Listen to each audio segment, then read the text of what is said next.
Informative, educational, objective, inclusive, comprehensive. This is Progress Report. Updates and conversations from the Government Information Service.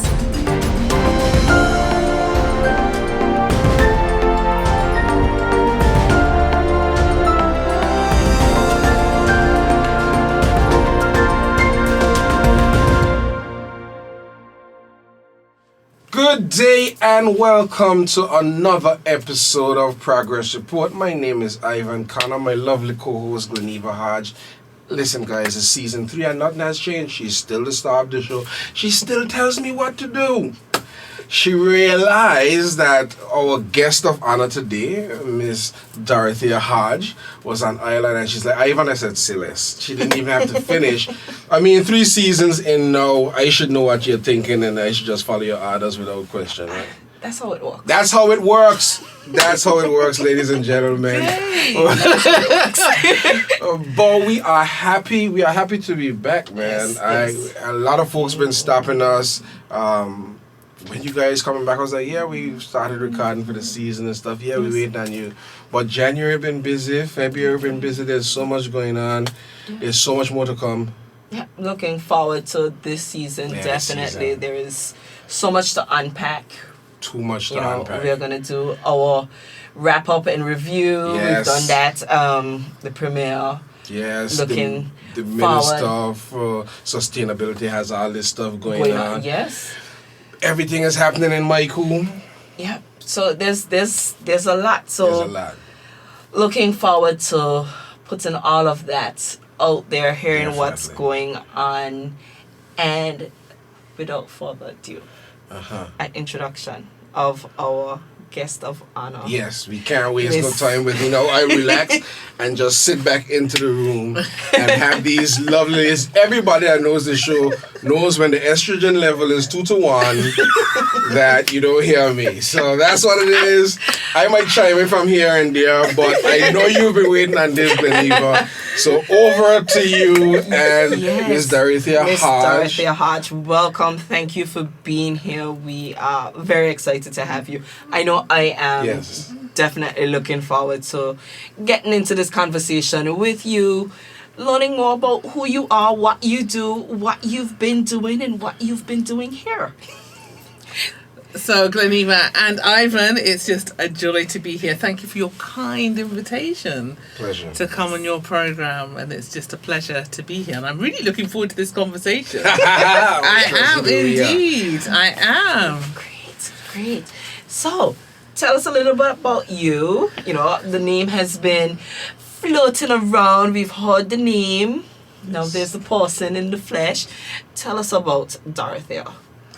So, what do you want to know? Is this the Anguillian side, or is Everything. this the Let's- everything yeah, side? let's start with Let, the Anguillian let me side. start with the Anguillian side, because people always want to know who you for. So Yes.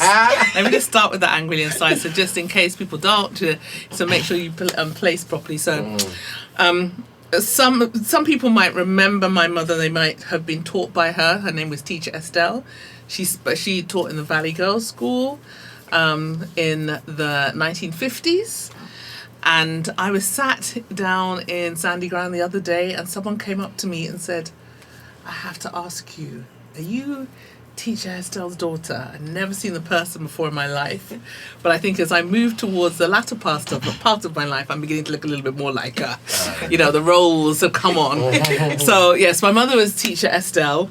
And I think she was a really greatly loved teacher. She was passionate about education, and she moved to the UK, where she became a teacher in the UK. One of the first black teachers, really drove education for children coming over from the Caribbean in the UK, and started up a scheme of Saturday schools, they were called, where they really supported black children who may have been falling behind in the education system. So that was my mother. And that's the Hennis side of my family. My uncle who recently passed away, it was John Lincoln the quarterback. If you know the name Hennis, I'm a Hennis on one side. And then on the other side, I'm a Hodge. Yeah, so my family, Ralph Hodge, is my first cousin, but my father was a man called Johnny Hodge. As many people know him as Johnny Hodge from Stony Ground. And again, it's really wonderful when I'm back on Ireland because I just meet so many people that remembered my parents. So I was sat down, you know, I'm a great supporter of the island's barbecues, so you'll quite often find me near a barbecue, normally getting a good rib. I think I've tested every single roadside barbecue this trip. So you can't just jump over that. Where's the best? Oh, but see, I don't know. I was going to avoid that. I can't make that commitment. I can't make. Okay, carry on. I can't make that commitment. The jury's still out. The jury's still out. But I was having a good rib somewhere on the island, and someone said, "That man over there, go talk to him. He used to be in your father's scout group." So my father was the scout leader in Anguilla, and scouting he loved it. Okay. And this, I will say young, I know he's in the latter part of his years, told me some fantastic stories of the days of when my father used to lead the scout group, and they used to be out on camp, and they would be climbing up these some of these cliffs and learning all kinds of life skills. So my father was Johnny Hodge. He was a real passionate Anguillian, and you know, and as I was growing up as a child in Slough, where nearly every Anguillian is in England. That's a whole story there. So I was growing up as a child in Slough, you know, that's all I knew was home. Yeah, so they were always talking about Anguilla. Any Anguillians came from Anguilla, my family would always host them. They ran the Anguilla Improvement Association. Okay. And I think that word is really important, Anguilla Improvement Association, because it was the kind of the 50s and 60s, and you know where Anguilla was at that point, and you know there was hardly any roads, no power, you know, people still catching water from the well, so they were really passionate about transforming Anguilla. So the whole of my childhood was spent watching my family sitting in meetings with my little crochet hook at the back, my brother with his Meccano set or something, meeting after meeting, talking about Anguilla, raising money for Anguilla, sending money home to Anguilla, organising another community event. My father would go on his bike, selling tickets for the next dance to raise money to send back to improve Anguilla. So that was my childhood. So that actually is a big formative part of who I am. So yeah, I hope that tells me the answer to the question. Who you're for? You don't even need to say that because people just look at me now. Just look at me. Oh, I can definitely hear the passion in your childhood of just growing up around that, and how that has now translated. So we've gone from there, and how that has now translated into the work that you're doing now and the work that you have done for Anguilla. And I know when Ivan told me you're on Ireland, and I said, okay, I think I definitely want to be able to interview her. I have no idea what you're doing on Ireland. Let me just say this. I have no idea what you're doing. But I did my research. I started to look into, okay, I've heard this name. I definitely heard this name a lot around the time of Hurricane Irma. I need to start to dig and look at who is Dorothea Hodge. Speak to us a little bit about your work with Anguilla, because I do know that you did some work with Anguilla prior to Hurricane Irma, and then again during that period immediately following Hurricane Irma.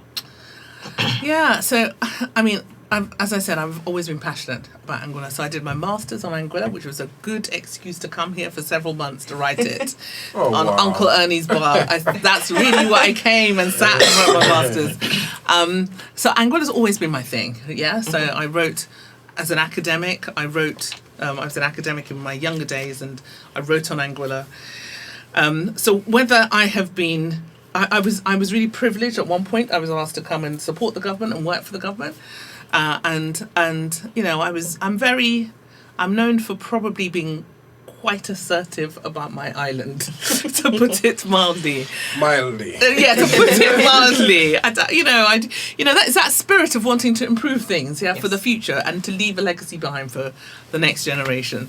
So, I mean, if you're asking about Hurricane Irma, Hurricane Irma, I think, really typifies me. It says everything about who I am as a person, really. So I've always been a passionate campaigner. And as I grew up in our household always was about justice. So my mother was a teacher at a time when black children were really struggling in schools. There was a lot of racism around in Britain in the 70s. There were issues around equal rights and about labour, being paid correctly for your labour. So in our household, there was always conversations about justice. My father was a passionate anti-apartheid campaigner. No South African anything in our house, So all my life, I've known about change, and not accepting things that are incorrect as if they are correct. So we've always been a family that has been about changing things. So, I talked about Saturday schools. Well, that was because my mother saw children falling behind. So she's like, I've got to do something. So let's create something. Let's create another section of education to support them so that when they get into the classroom, they are able to achieve. Right. So Hurricane Irma really is about my heritage as an Anguillian from that kind of a family. Speaking frankly, I had been in government. So my previous background was that I had done a lot of things to get there, but I ended up in 2005. I jointly co-managed the media for Tony Blair's last election under the leadership of an incredible Alistair Campbell, probably one of the world's best communicators, was my boss. And I had worked alongside my amazing colleague Joe Murray, and together we delivered the media communications for Tony's election. We did an event a day. So when I see Ivan putting us on a pier, my heart stops because I would have ruled that out. But that's what I did. So my background was that, every morning, I got up every morning and I ran an event for the Prime Minister. And I did that for the 2005 election, which I hasten to add, we won. And then I moved on from that and I became the political advisor to the House of Lords. So, and it was an amazing period of time. I was working for one of the most phenomenal women, Baroness Valerie Amos, who was the first ever black woman cabinet minister, first ever black leader of the House of Lords, there's so many firsts, and went on to become Deputy General of the Under-Secretary General of the United Nations. Incredible woman. And I was her political advisor in the Lords. And we were able to do so many changes in that period of time. So many phenomenal changes that kind of made a difference on health inequalities, on education inequality. So as I said, it's always been about change. Hurricane Irma really for me was an example of where I could bring that history and that heritage that I have about change to the fore. And what really happened in that story was that I knew the hurricane was coming. We all did, I've been here just before a hurricane. It didn't even come over the island. And I remember how traumatizing that was, being locked in for 3 days, the pounding as everyone knocks up and closes up their houses. I knew how bad it was. And when I was in government, 2005, those things we prepared for. So if there was going to be a problem somewhere in one of the overseas territories, there was actually a contingency plan. You know how that runs. There's an emergency helpline service. There are resources apportioned to that to ensure that if there is a problem, that very, very quickly you can get emergency aid into that country and support people. But actually, if you know it's coming, you prepare for it in advance. So when I called the Foreign Office to say, what are the contingency plans for Anguilla, I heard, there'll be 2 development aid people coming on island after the hurricane. Sorry? Excuse me. I was like, sorry? Is that it? And they said, yes. And they were quite bullish about it. They were literally like, yes. And it was literally like, and what is your problem? and I mean, I didn't use those terms, but Right. it was Yes. made very, very clear. Silence was definite. Yeah, it was very, very clear. There should be no other issues because we had taken care of that. Now I knew. I'd been in government. I understand planning. We're very, very strategic about Britain is actually very, very good at these kind of things as a civil service. Yeah, they're very good at contingency planning. So I was just a little bit shocked and a little confused. And I remember calling one of my colleagues and saying, "Hey, what is going on with your hurricane contingency planning?" Because I wasn't in government. I was just an interested person of Anguillian heritage. I wasn't in government. And she said, there is stuff, but And then I just thought, no. I might be missing something. I need someone to check. Now, if you remember, I said I worked in the media office of the Labour Party, 2003. And I called a journalist from The Guardian and I said, do me a favour. Just call up the Foreign Office press office and ask them this same question in case I've got it wrong. And he said, Dorothea, I haven't heard from you in 15 years. I said, it must be serious if you're calling me now. I said, it is serious. I need you to check this for me. Please, a favour. And he did. And they said the same thing. We'll send 2 development people. And he said, I can't believe this. He said, can I just check? Is Anguilla British like Gibraltar? Yes. Are those people British citizens? Yes. Okay. And then he said, which is, not what I do, he said, I need a quote for you. I'm going to put it in the paper tomorrow. And I said, no, I don't do quotes. So, find someone else. And he said, I know it needs to be you. Yeah. And I said, well, if it needs to be me to get this fixed, I will do it. Now, I have to tell you, I never thought it would blow up to the way it did. What I wanted was the UK to do what it normally does and get their contingency plan in place. I hadn't realised there literally was zero planning. Yeah. And I was so horrified that about, day one, like everyone realised, hell, these people don't have a plan. And there was no emergency telephone line. I mean, it's a basic, no emergency line. And it just, on, day one, someone tried to, say they had a bit of a plan. By day 2, the Prime Minister realised this is a crisis and started throwing money at it. So Wednesday, she went, and we have this wonderful thing called Prime Minister's Questions on a Wednesday. Yes. At PMQs, she said, we are going to have an emergency COBRA meeting, but I've already apportioned 12 million to this problem. And there'll be 12 million heading out to, $12 million will, be focused on this issue. By the end of the day, that was 30 million. by Friday, it was 60 million. And that's because, and then by Sunday, I think it was Sunday, Boris Johnson was in Anguilla. Yeah, and they just hadn't planned for it. But for me, as you asked about, how did I get there? It's an automatic thing to stand up for something that is not right and that can be right, and it doesn't change. And I have family here. Yeah, I knew this was going to be the worst hurricane that had been seen for over 100 years. There was chances that there could be deaths, lives lost, complete livelihoods lost. You can't just say you're sending 2 people after the effect when the island might be absolutely devastated. Right. Where was your pre-planning? Where was your contingency planning? Where was the support mechanisms?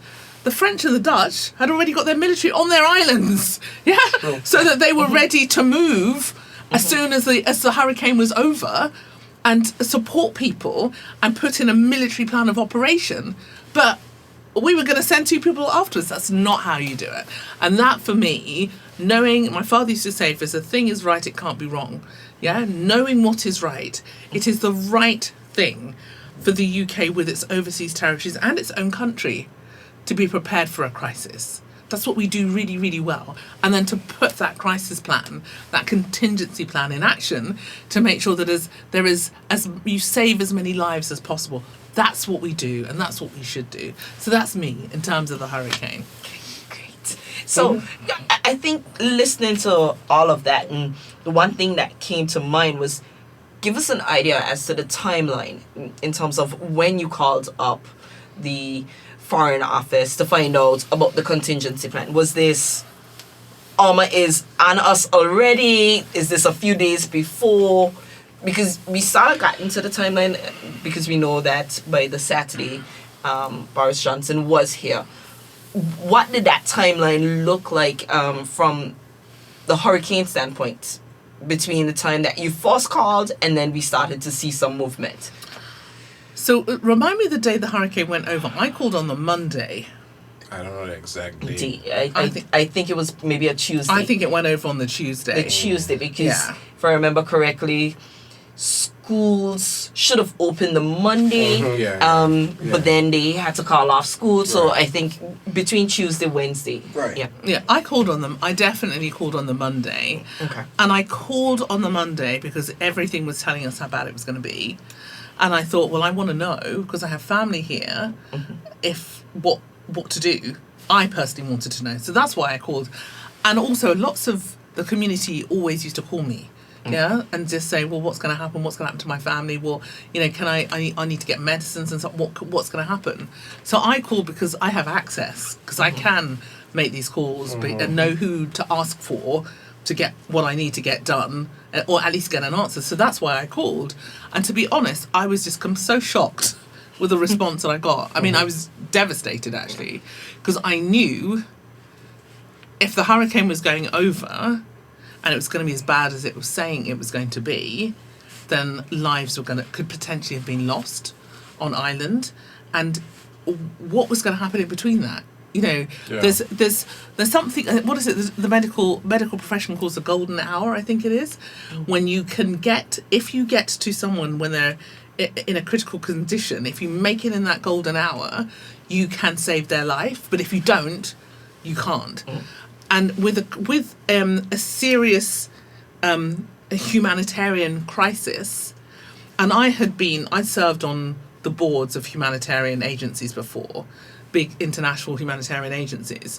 I knew that with any humanitarian crisis, there is a window of time. If it's expected, you prepare the people. So, like, you go through your hurricane preparedness, yeah? If you're expected, you can prepare and prepare well. If it's not expected, then you can't, yeah?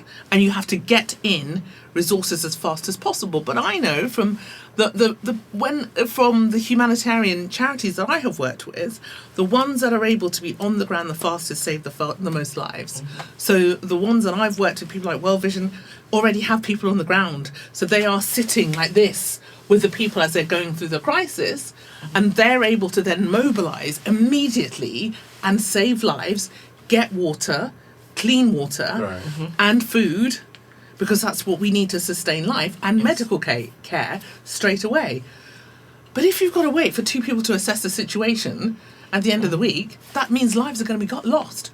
Yeah. So for me, it was critical. From the minute I heard that we're sending two people at the end of the week, I knew if the hurricane went over and there wasn't a structure in place with any kind of contingency, there was any kind of danger to life, people would just die. But if you had people here early, like actually in position or available, or the naval boat being able to get here the next day, you could potentially save lives. And that was the only thing in my mind. I knew that if it was bad, people would die, because they hadn't done contingency.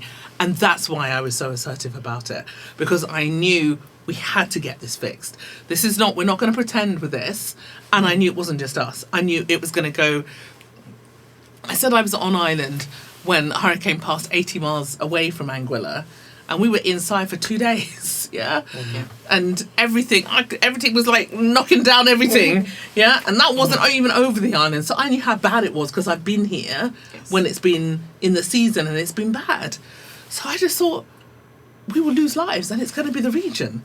Yeah, and there's going to be no contingency at all for this. And for me, you can't stand by and just let something like that happen. If you know that it could be done better, you can't.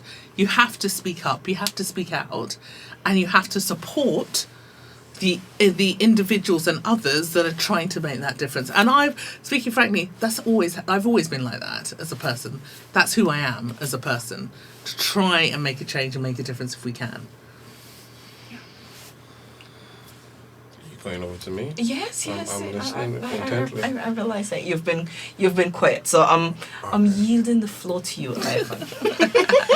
All right, so we know, not just from now, we know from historical context that you're a fighter.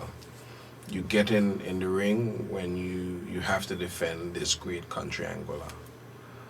What else have you been doing in the UK? I know when the Premier has to travel and folks have to travel, I hear your name a lot. I know there are fundraisers and things that happen in the UK, and I hear your name a lot with that, as well as her name has slipped me. God rest her soul. She passed recently. Yes, Christina.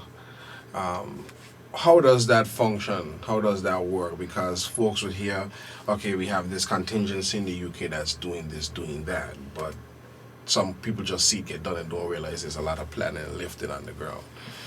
And having walked with you recently, I know there's a lot of lifting. A lot of lifting going on. She has machinery. Yeah, getting things done. So tell us about that. Yeah, Ivan's probably thinking, oh my God, this crazy woman. I'm like messaging him at 8:30. Ivan, he's still in the office. Okay, I'm downstairs, I'm coming up.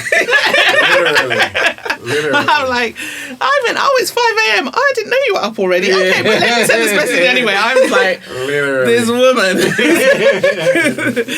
Yeah, so, I've been really blessed in working with some amazing people, I have to say. I really, really have been. And I want to just pause at this moment to kind of pay a bit of a tribute to Christina Brooks Abraham. She's my god sister. And I've known her all my life. And our mothers were like best of friends. Her mother was my mother's bridesmaid. So that will tell you how close we were. And they both were, I don't know who did what. One was the secretary and one was the treasurer of the Anguilla Improvement Association. So we basically grew up, all of us in that, at the back, not crochet or whatever, because all the parents were at the Improvement Association, the children were just sitting in the back. So she has always done the community organising and we call it consular services. Yeah, so it's supporting individuals when they're coming into the UK, being available, resolving their issues and problems, helping them navigate the UK, helping them on so many different issues. And she is a powerhouse. And I'm still saying she is. Christina was just incredible. And she had this amazing vision for the diaspora and the community, about bringing them together and about sharing our culture. And she brought that to life through dance. And she ran for years, maybe 25 years, she ran a whole series of community theatres, Motivation Dance Academy, youth theatres, which put on the most phenomenal performances, just incredible. And she also, for our community, organised the most incredible events. I mean, when I say incredible events, I mean events that will get you up. If you had your sticks, you'd throw them to one side. Yes. Let me tell you, the night that she organised in the House of Lords, which was illegal, I shouldn't really say that word, never been done before is what I should say. Right. Never been done before. She was like, sis, for the 50th, let's do it in the House of Lords. I'm looking at her like she's kind of crazy. I was like, in the house, that staid, sensible part of the British establishment, you want to bring a live soca band to celebrate. She's like, yeah. I'm like, Christina, do you know how difficult it was for us to just have, Caribbean, like, pastries and food in that place. She said, yeah, but we did it. I'm like, you asked me to bring a live soca band to perform.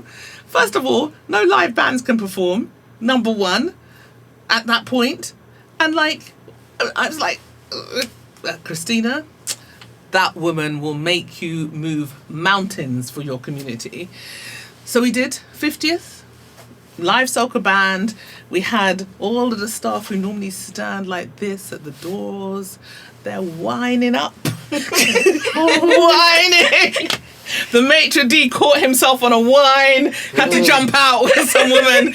He was so shocked. I mean, the staff heard the music, they came in, they ate the food, they had a ball. People had a ball, and I'm sure you've seen some of the pictures and video. Yeah. And everything she touched was like that with the community. She knew how to bring the community together, but also showcase that our musicians, our culture, right. our sports people. When Shara was competing in the Olympics the first time, she organised a massive community event for all of the community to come and celebrate her success. She was a community changer and a world changer in her own way. And I am, I've been gutted this week to know that she will no longer be by our side as Anguilla, making those strides. Right. But we have a lot of beautiful, beautiful, beautiful footage of her work over the years, and I think we're just gonna start to put that together. I think she's done amazing things. Like, she recorded our elderly, many of whom have now passed, so they could share their history, and launched it at an event called the Pioneers, where she celebrated all of them for what they had done in their pioneering moves to come over as the Windrush generation, to establish for a better life for their children, but also for the island. Because as you know, a lot of those people that came to the UK were sending money home Right. to build up the island. Right. So, I mean, that's just a portion of what we do. And we also do a lot of our work is about bringing networks for the government of Anguilla and creating access, as well as the day-to-day administration. That's the big chunk of what we do. So I've really been here for the last couple of weeks.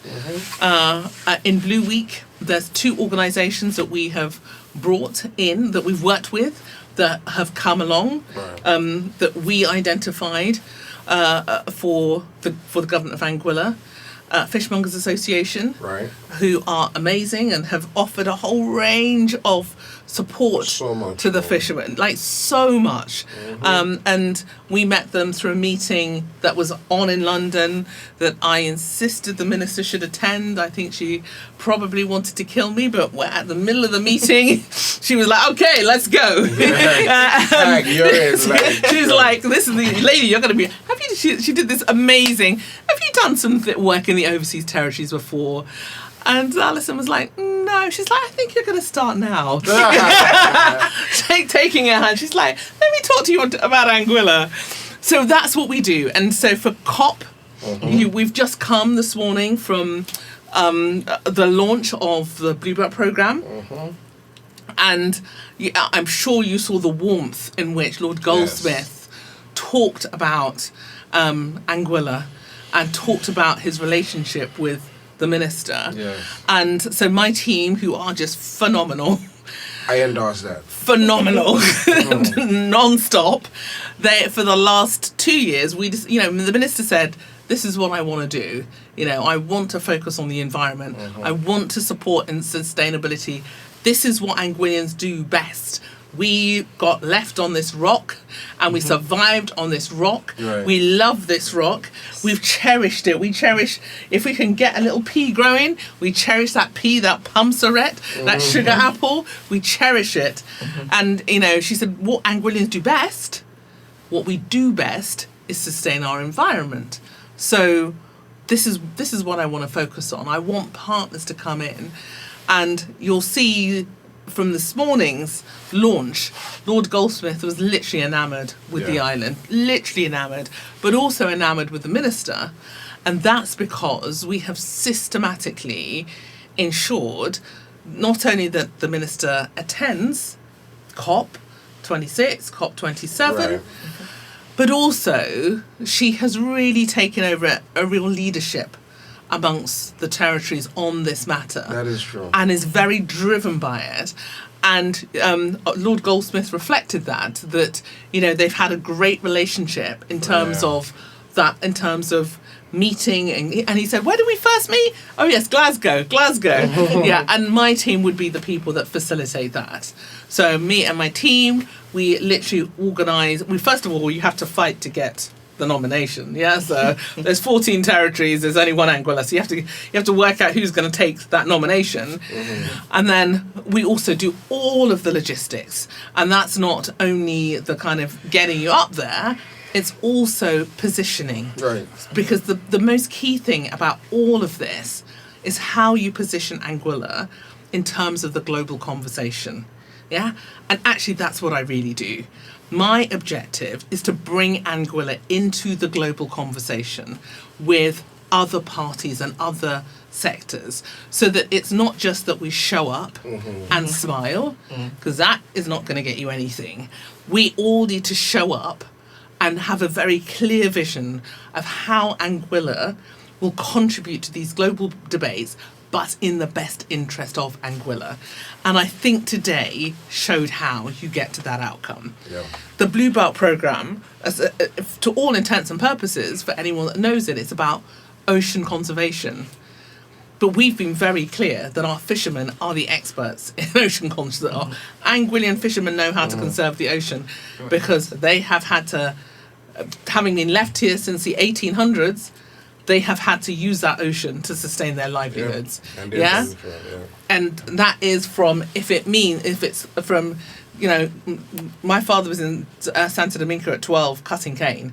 If it means going from Santo Domingo to Anguilla, from Aruba to Anguilla, from St. Thomas to Anguilla, on that journey, that ocean has sustained lives and livelihoods. Right. We don't muck around with that ocean. We know about it best. We have created programming that actually falls into alignment with global agendas, but is strictly Anguillian. So what you will see emerging from Blue Week and the Blue Belt is something that is strictly Anguillian. They're helping us, supporting us, to meet our vision.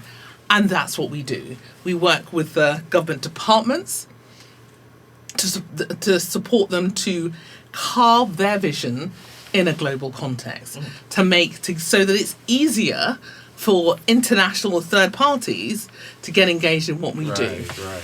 Our teams know Anguilla, they know what we need, so the departments know Anguilla and they know what we need. What we do is we understand the global environment, and then we're able to bring parties together in that context. So the other group that was here this week were TELUS, Yes. who are conservation experts. We first met them only in November, and when we met them, they were in the middle of the Russian-Ukraine war, working out how to bring conservation to one of the national parks. And that is being funded by private sector businesses that want to support those kind of initiatives. Again, they have come from our team, as a recommendation from my team, and they've been brought here. And they have got some incredible initiatives that are going to come out over the next couple of years. And that's what we do. We bring in international support to Anguilla, but we do it by carving out the kind of policy and thinking on an international level. So, for example, for the first COP26, I mean, you've got to hand it to that minister. I think she would have had probably a 120-page report to read of every single event that she should go to and all of the policy lines that she should take on each of those, and then we work together with her to shape everything. So those are global policy ideas to shape it to an Anguilla context. So then when she steps into the room, she's got the global context, the national context, and she's able to be a powerhouse. And that's what we do. We facilitate this within my team. And we organise all the, as you know, that's how we organise all of the visits, all of them. So you've often heard me say relationship is the currency of business. Yes. That translates to that right there. I am literally just soaking I know all of this in, Ivan. You know, to me, this is also fascinating. And just listening to Dorothea speak, I think I can do this all day. This is, again, I hear the passion, and for me, I'm listening and I'm hearing your passion for a number of things just collide into one. And this whole ball of energy coming from a collision of your passions: justice, politics, Anguilla, and I am. It speaks to my soul. it really does, and I think listening to you and listening to some of it and breaking it down in the local context, and just I think sometime this week I had a conversation with someone and I was saying, yes, Anguillians, as you said, we have learned how to sustain the ocean, learn how to do this, but we do it subconsciously. We don't necessarily realize that this is what we are doing and what we have been doing. And so then when you start bringing in all of these global factors, we don't necessarily realize what we have.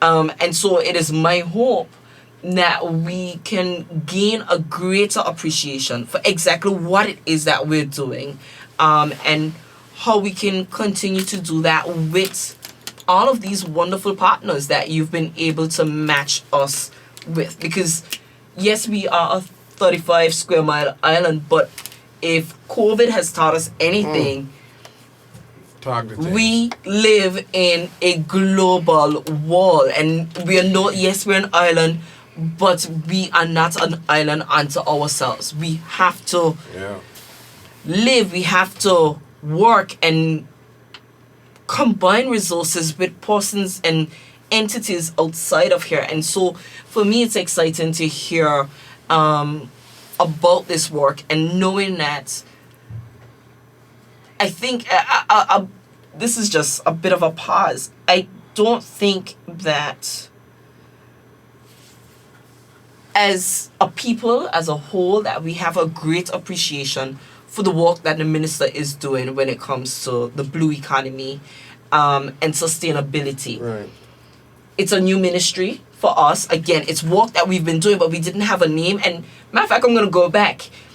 So it was something that the minister herself said years ago.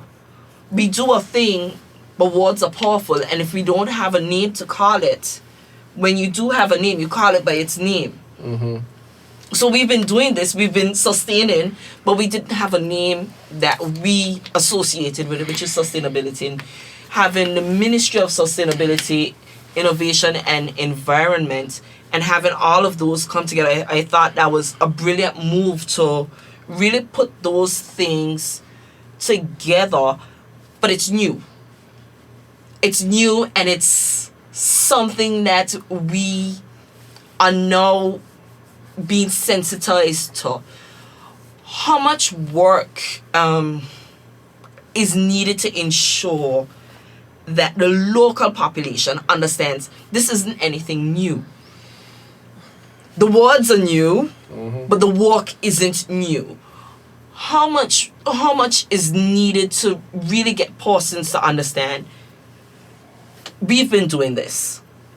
We are now showing the world they can do what we've been doing, and we're getting support to be able to export that knowledge outside of here, and that what it is that we're doing is going to ensure that future generations of Anguillians can continue to enjoy Anguilla.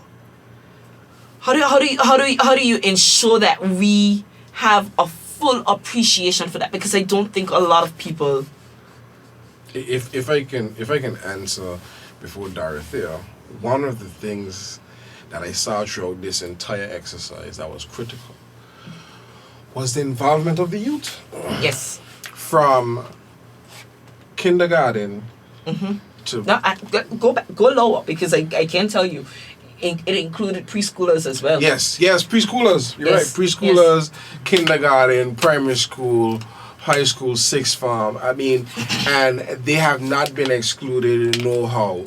It involved everyone that touches the sector. If you touch the sand, you were included over the last 3 weeks of everything. Like, if you touch the water, you were more than included, you were celebrated. Everybody was brought to the table in a fashion that I never saw before. And that's why I am beyond convinced that not only was this needed, but this is something that's going to see fruit really, really, really, really quick. As a matter of fact, I'm not preempting, but I know the minister has. Remember, she sat in this chair and she was talking about some things. Now she's ready to make an announcement. Like, there are things Can't wait happening. to have her on so she can make those announcements Yeah, and we we can want the talk about exclusive. it. Yeah, but there are things happening, and we're seeing fruit. What? And it was funny. I was talking with, I was bringing up my little personal stories. I was talking with my cousin Via last night, and I said to him, like, we're talking music, and I said, those who haven't tilled the soil shouldn't have an opinion of the fruit. And when I said, I'm not saying that they're not supposed to taste of the fruit, but you don't know what it costs. You talked about the peas earlier. Now, me, Glenn, even though I said this on this show, fishermen and farmers, I ain't arguing with them ever for their price or nothing. Because you cannot put a cost on those things. The labor involved. I went out fishing one time. Is you, God, and your thoughts, No, for real. I had 3 other people on the boat. And all I remember from that experience is me, God, and my thoughts. It's lonely out there. The risk involved. You understand? I'll be honest, right? I love fish. But you're going. I love the products of the sea. Uh-huh. Heaven knows it. Love it. I'm not doing it. Listen. But the people who love it, they love it. They love it. There is something about it that they love. Listen. I don't get it. Listen, when those guys, I mean, we were segueing into this thing now, but when those guys have to be on land, they are miserable. They are miserable. I can tell you one thing. When you leave the pier, when we left the pier in Island Harbor, we go up past the coast, past Scrub. I could have feel my blood pressure dropping. Like, it's relaxing. I understand what it is to be one with it. But it's you, God, in your thoughts. That's it. And hopefully some fish. And hopefully some fish. But actually, you will catch some fish. But I saw firsthand the commitment that's required. I've been on a couple farms, and I see the work, the diligence that goes into it. And this is what I was telling Via. Everybody has that experience. You spoke about that. Your parents planted seeds that now Anguilla, as a nation, is finding shade in the trees. Anguilla, as a nation, is eating up the fruit. It would be ludicrous of us to want to complain and say, but it's grape seed hard, eh? After we done suck off all the thing outside, the skin and stuff. And that's where I'm going with it, We can't get too far removed from ourselves that we don't understand. There's value in every little person, every little contribution, and I saw that over the last 3 weeks. Because truth be told, when the minister has this video, you talk about the minister and she here. Good. At least we ain't talking behind her back. We talking in front of the camera. But in the beginning of her video that launched the Blue Week, she said, there's much I can tell you, and I'm paraphrasing, about sustainability. But sustainability requires that we listen to the voices of the future. And the kids told that story. I remember when I was in high school, I have a friend, Rudy Fleming and Carl name. I remember hearing Rudy in the back of class, one suck teeth. I don't know what happened to you. 2 suck teeth. I hear each cheer push back. I hear, man, I done with this. I going up on the racks, catch me 2 balloons. Rudy's from Island Harbor. Rudy loves to fish. He's a fisherman now. And people may have looked at that and say, oh, he's supposed to be in school, he's supposed to this, he's supposed to that. But the one thing that does deafen you can't run away from is your passion and your calling. What I love and we're gonna put a pause here and come back with part 2 because we're done with part 1, and this is gonna segue in part 2. So stay tuned for part 2. But what I love is that you've seen a lot of passions rising up in Anguilla recently. Some good ones. Not the Monday Millie. I have to put that here. Not the Monday Millie. But people that are really finding themselves. Like I saw, at the event I saw Kendall Richardson, who used to work in fisheries. I didn't know that he doesn't work in fisheries anymore. I was speaking to him, and I know part of his passion is sailing. Okay. And they're starting back the academy. And then you had to hear about, you mentioned it a while ago, Dorothea, like sailing has been our history. It has delivered it. So we are still running those routes a little deeper. And I'm excited about that. I'm excited, though, that we brought to the table now the relationships that are going to ensure that we not only just do it correct, but it's documented for generations to come. We can be a model society for not just the region, but internationally. The world is looking at Anguilla. When I told the ministers this, they were like, yeah, when you're out there, I said, yeah, you have to understand. The world is looking. I spoke specifically to the Ministry of Social Development. When Minister Diane Kentish Rogers, the new peer policy and stuff, it was everywhere. Throughout the Caribbean, ripple effects, we are transformative now. And we've always been that as a people. But I think we are getting it a bit more. And we're going to pick up right there. Yes. On the next episode of Progress Report. Ladies and gentlemen, this has been Progress Report, updates and conversations from the Government Information Service. Thank you for listening. Stay tuned for part 2 because we're not going anywhere. We're just going to honor our radio station partners and keep this to a good time. All right?